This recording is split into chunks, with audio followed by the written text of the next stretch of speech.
Today, I'm going to give you a complete guide on how to retire early by investing into rental real estate. I'm also going to answer a question from one of my subscribers. So if you want to listen to this, stay all the way till the end of the video. Without further ado, let's dive in.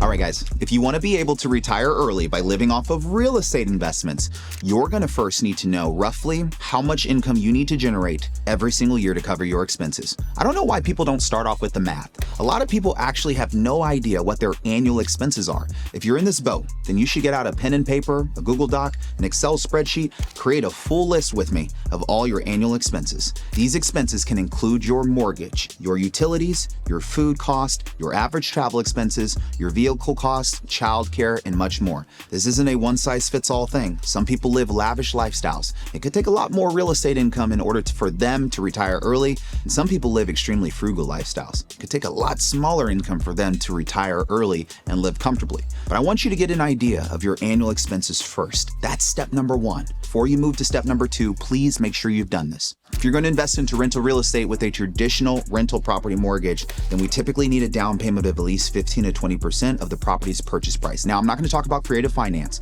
So if you're going to buy a property that costs $300,000, for example, you'll need to save up somewhere between $45,000 to $60,000. For many people, saving up for the down payment on their first property is actually the most challenging part of their entire real estate investing journey. And yes, it can definitely take a little bit of time to save up for your first down payment, but here's the good news. You may only have to do this once. This is because once you own a rental property, you can actually use the property to help you fund your next property, which I'll get into later in this video.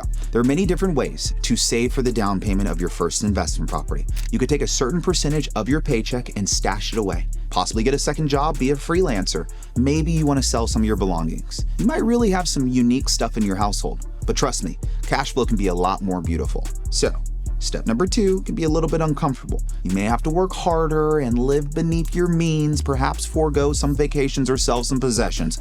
But this phase is temporary. Once you've gotten your down payment money, you're good to go. And you're ready to go to step number three. This is where the fun starts. However, you need to be very careful with this step. The reason is because you want to make sure that you buy a good property. Ideally, you want to look for properties in safe areas with low crime that are close to desirable amenities like nice parks, hotels, schools, restaurants, or other things that might attract tenants. For your first property, I would also recommend looking for properties that do not need major remodels. Most brand new real estate investors do not have massive budgets for remodels. If the home needs a few minor repairs, that's okay. Just make sure that it's not going to cost you an arm and a leg to make the property rent ready. There are a few other things to consider when you are selecting and buying your first property. The first is the number of units. Now, there's no rule that says you have to start out with a single family home. And in fact, many people now are starting out with duplexes, triplexes, or even fourplexes. They all can be great options. Keep in mind that it is possible to buy a multi-unit property for a smaller down payment and potentially get a lower interest rate if you're willing to live in the property for at least 1 year. Many people get into real estate investing using this strategy, which is a type of house hacking. However, not everyone is willing to live in the same building as their tenants, and if that is you, don't worry, it is not necessary. You can still do just fine buying a rental property without living in it. That's what I did. All right, guys, after you buy the property, you want it to look as nice as possible. Why? Because generally speaking, people are willing to pay more money and rent to live in a property that is nicer.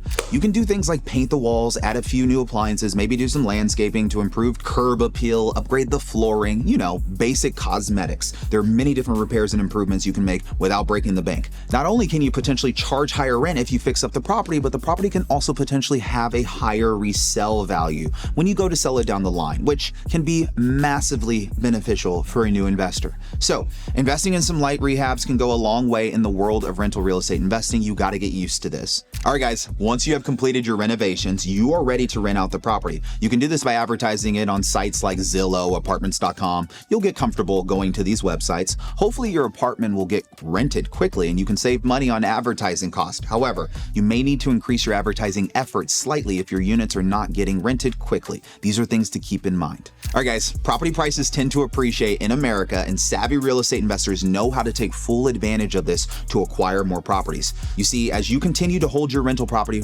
month after month, year after year, it's going to go up. It's going to appreciate historically. Because of this, you'll be able to do something called a cash out refinance. A cash out refinance is a type of mortgage refinance where you replace your existing home loan with a new one for a larger amount than you currently owe. I know, weird, right? The difference between your new loan and your old loan is given to you in cash. So for example, let's say you bought a duplex for $250,000. You did some upgrades, you rented it out, held the property for a year or two. After this time, you do a cash out refinance. When you refinance, you may be able to get a new mortgage for $290,000. The difference between what you owe on the original loan and the new loan amount will be given to you in cash. You can then take this cash and then use it potentially as a down payment for a brand new investment property. Thus, your first property can fund your second property. And this is how many real estate investors can continue to get in a process of rinsing and repeating, renting out their properties, cash out refinancing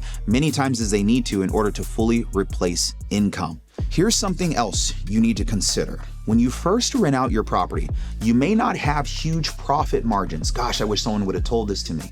Meaning your rental income might not be much higher than your expenses for the property. However, you can periodically raise rents as time goes on, even though your mortgage payment will stay the same if it is a fixed rate mortgage. Periodically raising rents can dramatically increase your profitability because just like property prices, rent prices tend to increase over time in America. So with each property you buy, you can gradually build up equity. You can gradually increase your profit margins, generate stable cash flow, and perform cash out refinances to buy more properties. After doing this enough times, you'll become a wizard at it and potentially have enough rental income to entirely cover your expenses, which will allow for you to retire earlier. Let's talk about some tax benefits. In addition to the cash flow, in addition to the price appreciation, the financing advantages, rental real estate comes with some of the best tax benefits that I know of. For example, real estate investors can qualify for a massive deduction such as the depreciation deduction. The depreciation deduction is my favorite one to talk about on this channel. You can write off the entire value of your rental property structure over 27.5 years for residential properties and 39 years for commercial properties. These timelines can be sped up using cost segregation studies to segregate structural costs from non-structural costs, which tends to appreciate faster. In addition to being able to write off depreciation and many other costs such as repairs, maintenance, advertising, real estate investors can also use real estate losses to offset 1099 income or W-2 income if they implement specific strategies, such as the real estate professional status, such as the short-term rental strategy, both of which I talk about in this video. With the real estate professional status strategy, you or your spouse, if you file jointly, can qualify as a real estate professional, and then the IRS will allow you to use rental losses to offset other forms of active income. With the short-term rental strategy, you can use rental losses to offset W-2 or 1099 income if the average stay at your property is 7 days or less, as long as you materially participate in the business. Now, many people turn their rental properties into Airbnbs or VRBOs to take advantage of this tax strategy, and guess what? You can too. If you want to learn how to use the short-term rental strategy to reduce your tax bill by 50 upwards to 100%, then watch this video right here because your boy Karlton Dennis has your back. Now, it is time for me to answer a question from one of my subscribers. I know you're looking forward to this. This question was asked by Anna Rosso 3431 on my How to Turn Everyday Expenses into Write-Offs video. So make sure you check out that video if you haven't had a chance to do so. The question was, Karlton, can I write off business trips for continuing education and seminars? The answer is possibly. When you're taking advantage of Code Section 162A, Code Section 162A states that a business owner can take a business deduction if the expense is ordinary to the business owner, necessary to the business owner, and reasonable to the business owner in the pursuit of income. Let's say as a tax professional that I needed to take continuing education classes, so I needed to go to Arizona to be a part of this live event where I was going to be able to get CPE credits from learning about how oil and gas impacts the tax and accounting industry. By me flying there, I'm able to justify that this information directly helps my customers make decisions around tax strategies that can reduce their tax bill, ultimately turning around, putting money into my pocket. So the expense of me flying there, the expense of me Ubering between the hotel and the venue, the food I had to pay for, are all normal and ordinary expenses for somebody that's running a tax and accounting business. It's normal and ordinary for me to get continuing education. It's normal and ordinary for me to have these expenses on my tax return in relation to me making money as a tax advisor. So because I answered this question with maybe, I wanted to follow it up by giving you an example of how I would do it. And hopefully this gives you the context that you're looking for. My name is Karlton Dennis. If you love my channel, you like what I do here, I want you to show me a little bit of love by liking this post, commenting underneath it, and subscribing to our YouTube channel so we can continue to grow this page and help out more people just like you. Thank you so much. I'll look forward to seeing you on the next video.